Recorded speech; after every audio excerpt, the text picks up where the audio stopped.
Wonderful. 2 minutes past the hour. Let's get started here. Welcome, everybody, for this webinar.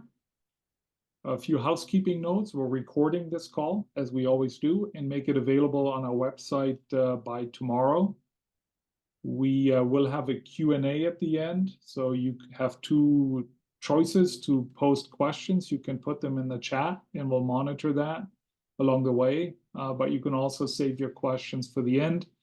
And at about the 25, maybe 30-minute mark, we'll pause for the Q&A session. We will admit participants along the way. And please keep your microphones muted during the session unless you're asking questions in the Q&A. That just improves the overall quality for all of us. Our topic today is employee engagement, and I'm very, very happy to have LeBrent Speed with us. LeBrent is a transformation coach, and I would love him to introduce himself and tell us how he got to do what he's doing today. LeBrent, welcome. Well, thank you, Henny. I really appreciate the invitation. I appreciate the opportunity to share. I always love talking to people about transformation.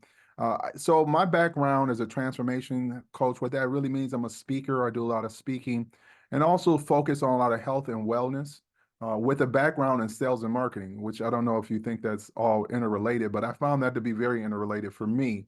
So my years of service has been in corporations, have been sales and marketing. I also lead a sales and marketing team for a startup company as well. But my passion is health and wellness, because what I find is that people are not what we do. We are who we are. And what that means is who we are is more valuable than what we do. And if people are not tapped into who they are, what they do doesn't really matter. And so I love talking to companies about how do we focus on who we are and who our employees are so we can make a greater impact on the world. So all the research tells us, LeBrent, that we're not doing a good job, or that employers are not doing a good job. Gallup and other polls continue to show a decrease in employee engagement. Maybe that's a good starting point to kick us off. How is that being measured, and how can we say for sure that there is an objective trend, an objective decline in employee engagement? Good question. I would say the Gallup poll and other polls are just measuring pretty standard questions that employee surveys are going out on. How do you feel about working here? How do you feel about your role? How do you feel, or do you feel valued? Do you feel seen? All those different basic questions are put into these employee surveys. And by a large part, many of the employees do not say that they feel valued, they feel seen, they feel engaged in the mission of the company. And so now we're seeing more and more that many of our employee engagements dropping. Recent numbers tell us about 50% of our employees are not engaged, and at least 25% or more of our employees are actively disengaged, which means 1 out of 4 of employees are actively looking for another job right now. So if you have 100 employees, 25 of them are looking for another job. Now, that's staggering when you start thinking about 1 out of 4 are actively looking for another position.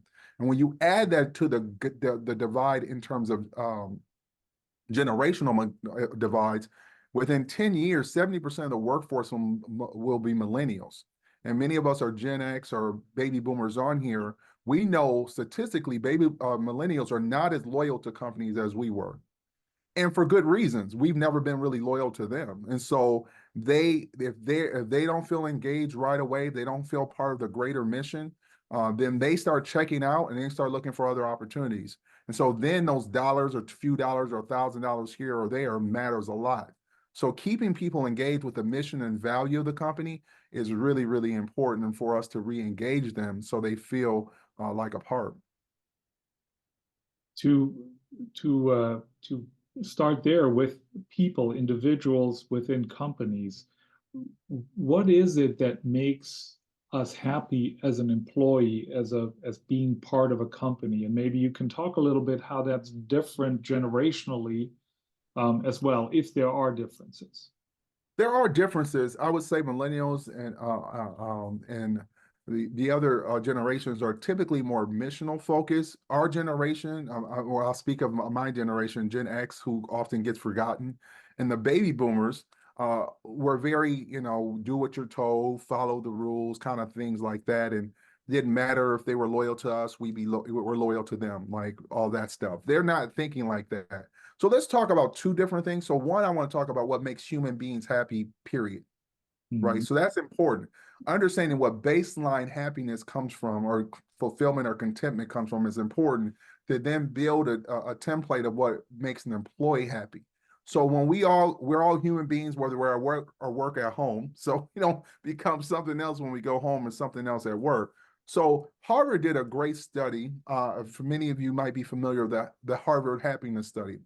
They wrote a book about it called The Good Life.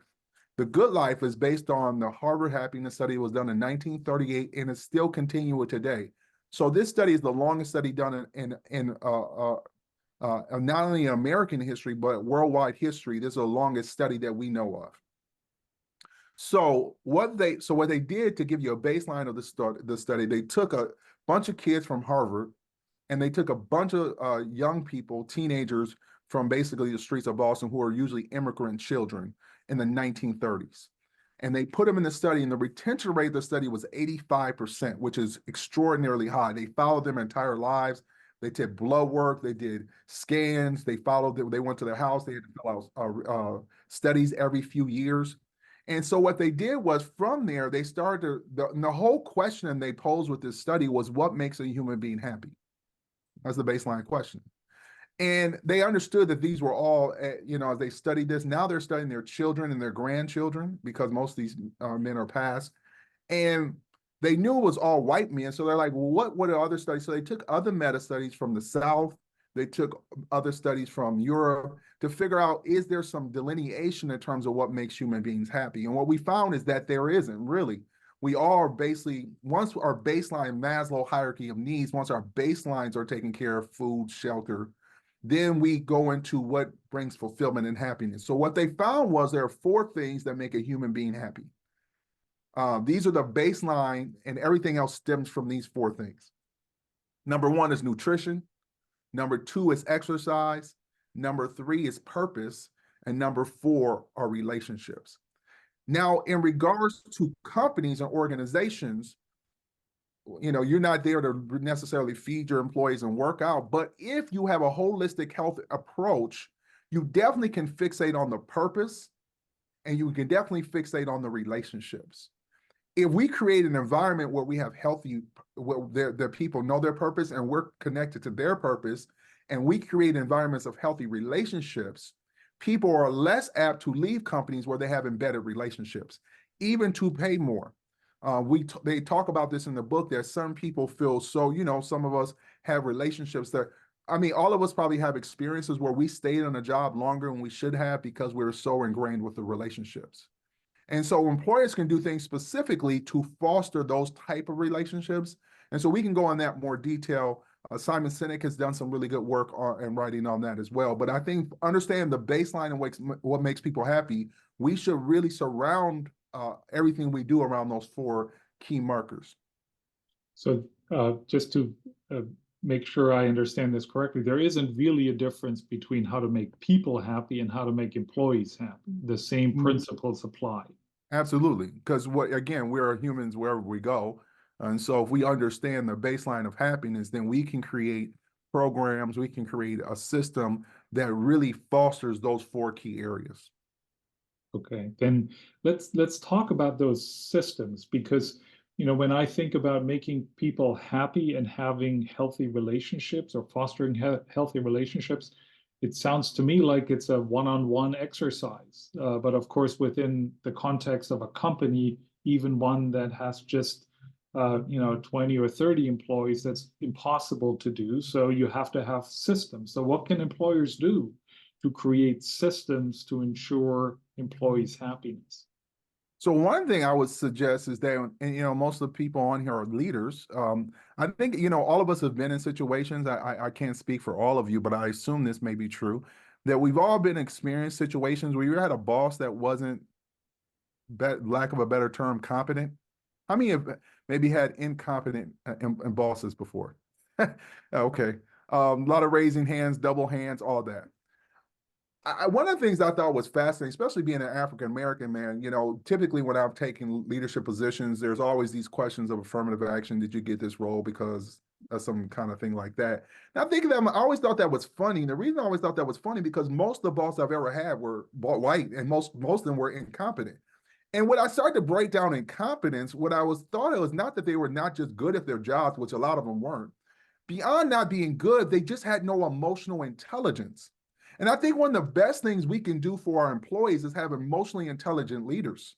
Because I would suggest, and again, if I'm speaking out of school, and I work with a lot of companies, been doing this for a lot of years, I think you all can agree. Many of the leaders I've met, executives, presidents, CEOs, managers, are some of the least emotionally mature people I've ever met in my life. It's like, what are we doing here? Are they taking the time to really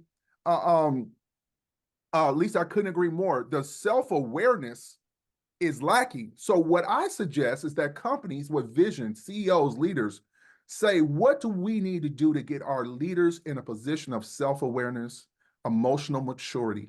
So then we can foster that within our teams. And I think that sounds trite and it sounds simple, but I think that is where we got to start.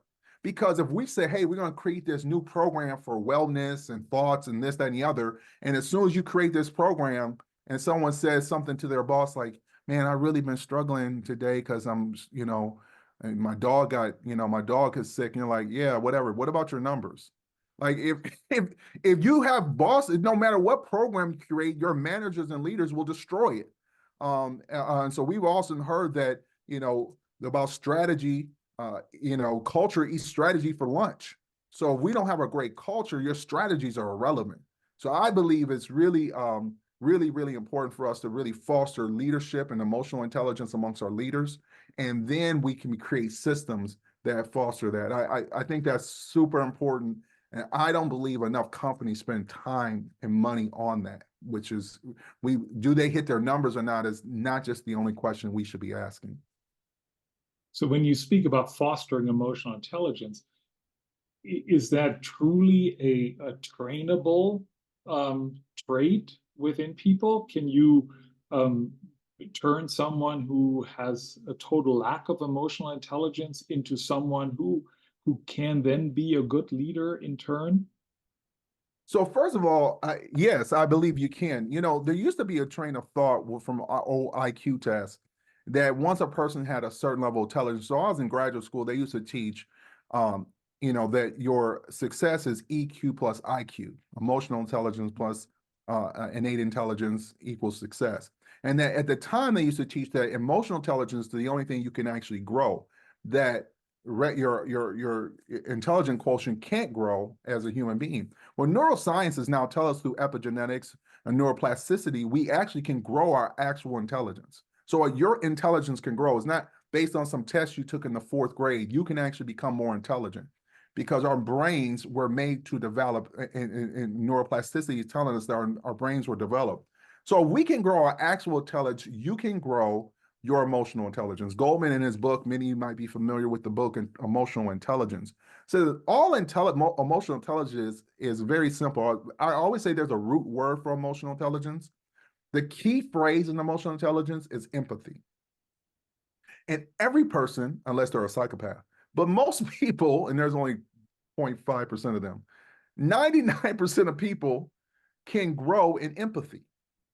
So if we can have people grow in empathy, empathy allows you to be able to relate with different groups of people. Even as I do a lot of work in DEI, what I consider DEI, and make it all the fancy terms, diversity, equity, inclusion, and belonging now, all those different terms, all those simple terms are very simple to me. Empathy. Can I, for a moment, take myself out of my seat and put myself in your seat? Can I, for a moment, take myself out of my eyes and see the world through your eyes, with no judgments, with no no prejudice? Just we all have our own set of prejudice and all that stuff. But for a moment, can I take myself and listen to you? That can be learned. take it from a person who's been divorced multiple times and was told I would never increase in emotional intelligence to what I'm doing now. I can say I'm the poster child that you actually can increase in emotional intelligence. So yes, you can increase in emotional intelligence. My wife says I'm highly emotionally intelligent, and I appreciate that because I was not told that in the past. So I would say yes, you can grow. Thank Right. you. I'm glad you can. Congratulations on that. But now that you identified yourself as the poster child, how do you take this turn this into a tangible program that you bring into a company to affect that same change? Okay, so if we deal with the baseline, Simon Sinek has several books. One of them is Start with Why. Why do we do what we do? I think it's important before we look on the employees is that we create these systems where every individual in our company or organization asks themselves a simple question. As I look at people on this call, why do you do what you do? To tap into the why of who you are. Why do you get up? Why do you work at this company? How did you become a leader? Why is this important to you? To really spend time, not the pathetic, hey, 5 minute session, really spend time with this. Now I'm going somewhere for a moment. If you really tap into why you do what you do, now I can tap my why into the company's why. I can I call it plug up. I can I can take the company's mission and vision and I can tap it into my own mission and vision. Martin Luther King says it like this: if a person has not found out what they're willing to die for, they're not fit to live. So understanding your vision and your mission in life, now I can tap into the company's mission and vision. Now we create systems where we can listen to our employees as leaders, find out their mission and vision. And now we have this synergy between us, them, and the company. And I believe how we create systems like that, we have to have times of listening to them, asking them deep, engaging questions, and creating a psychological space in which they can share without being judged, without fearing retribution. Can I share this, or am I going to be penalized for it? So we got to create psychological safety for our employees so they feel as if they can share in this space. So that's one of the most important. Instead of systems where we talk to you, how do we create real conversations amongst them? One of the things I do is that one of the companies that we created an app specifically for employment engagement because I'm not here I think I'm a pretty decent speaker and I can motivate people and energize you. You bring me into your company, they're going to leave there like, yeah, we can do it. But yeah, that wear off by the weekend and come Monday, what's next? Like, all that sounds good. One of my journeys I share is and I help with a lot of high level professionals is I lost like 135 pounds. So I used to be 350 pounds. And so what I did was I really had to tap into is this who I want to be and my greater why. And so I was able to, use a program to lose this weight. Well, why is that important? Because if my what's going on inside of me, I'm being eaten up, everything else is faltered too. So taking care of my personal health really impacted my professional health. And so I think creating systems in ourselves first, making sure we're holistically healthy, then we can create systems for our employees that they can be holistically healthy. So we don't just have some programs we're throwing out there. We got to take care of ourselves. Does that make sense? It makes perfect sense to me, but we'll have the Q&A in a few minutes and see what the audience thinks. Since we started off on metrics, let me now ask you, when you come into companies and they measure the impact and they want to see more than people coming back in on Monday and returning to their same old self, how continuous do these programs need to be? I assume it's not just you coming in, giving a speech and leaving. There has to be an ongoing effort to support employee well-being or employee happiness.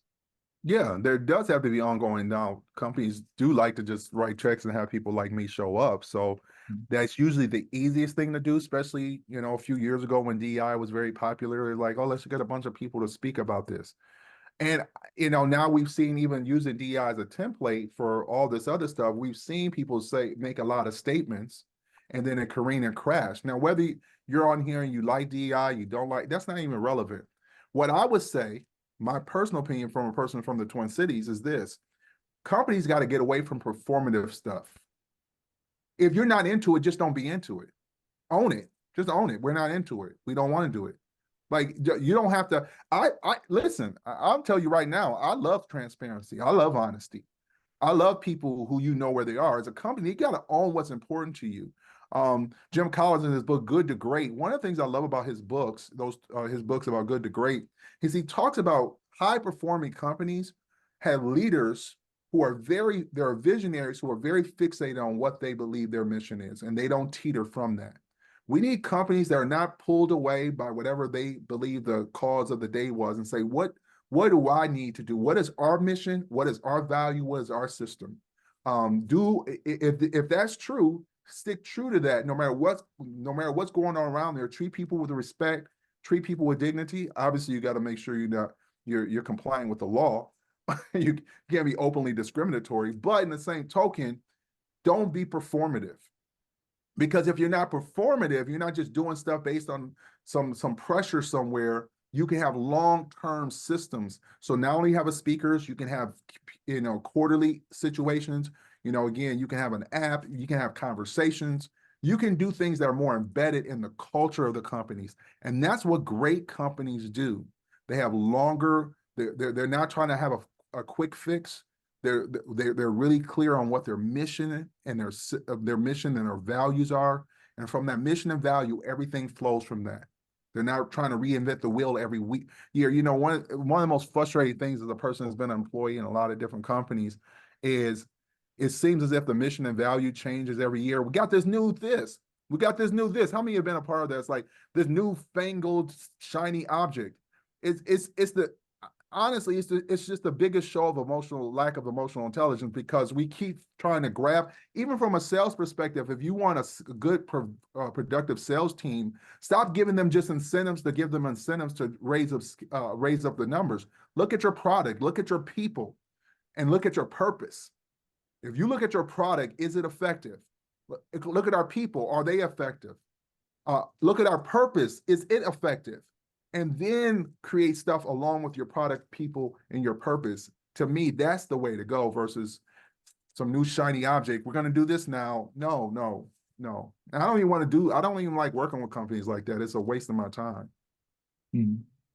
You distinguished earlier a little bit what you're doing from a classical DEI program. And it seems to me that you address, broadly an approach, and as opposed to very narrowly focused just on DEI aspects. But I'm sure there is some form of tie-in that you're seeing between the two. Can you talk a little bit about that? Yeah, I do. So again, I don't do a lot of DEI work. I've done a couple of talks, but that's not really my focus.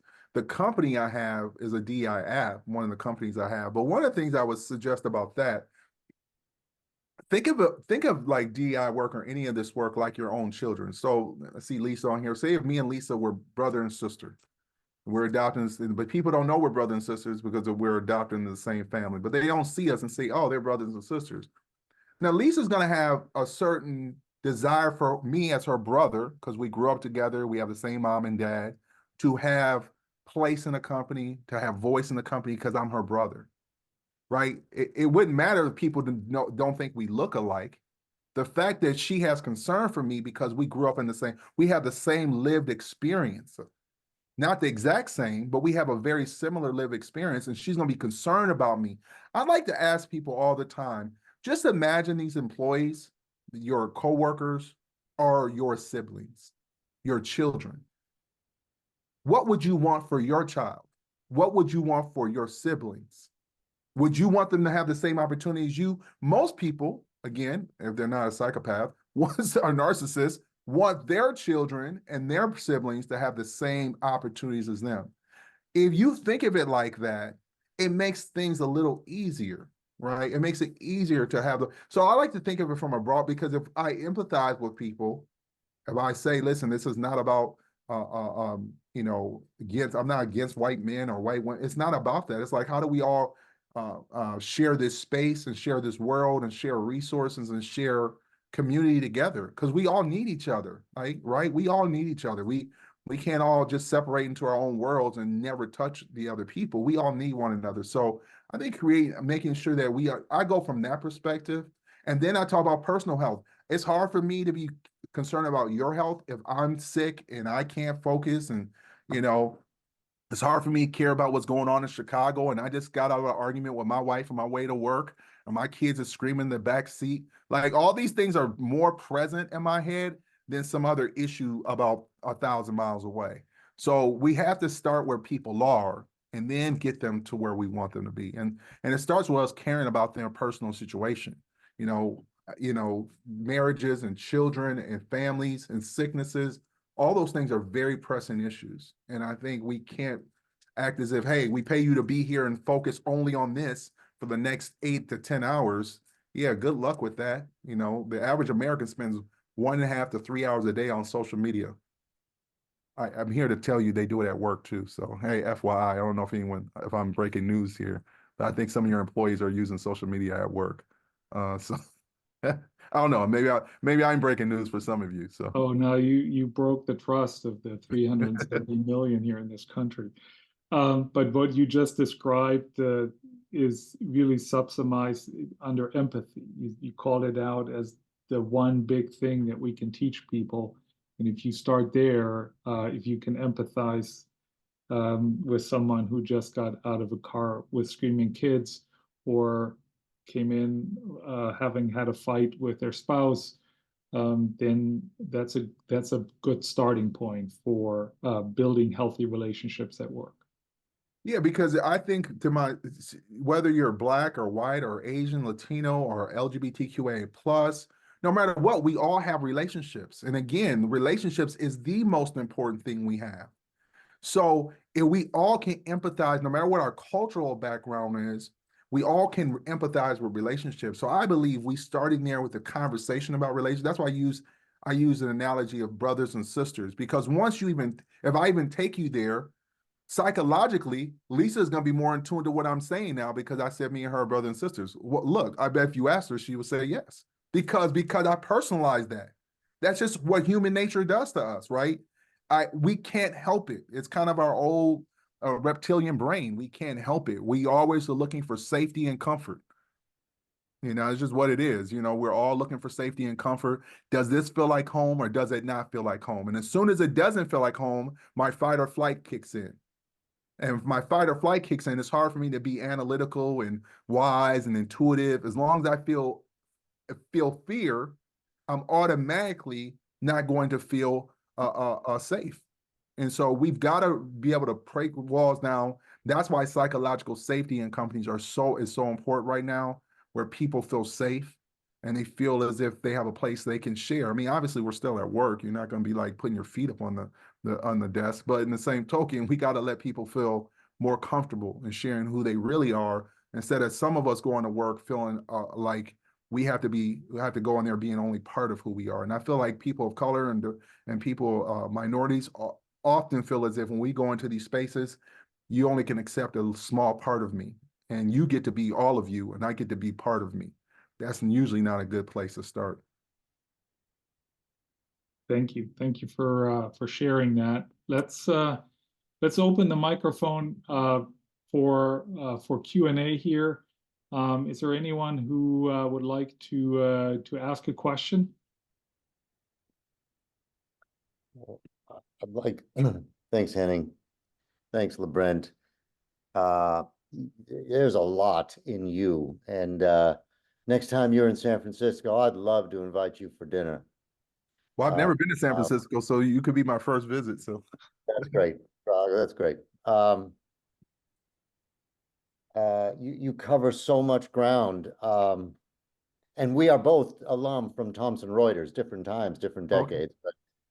But good to know that.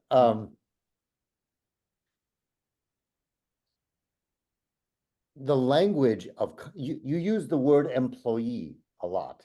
Mm-hmm. You haven't used any other word to describe a relationship, i.e., employer-employee.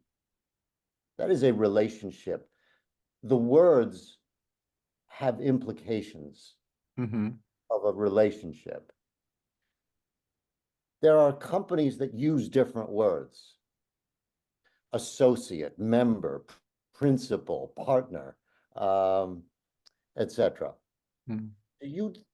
Is that just cosmetic, or do you feel that, or do you see out there in your work that the language that's used in these relationships can make a difference to bridge the kind of gaps that you see and that you work on?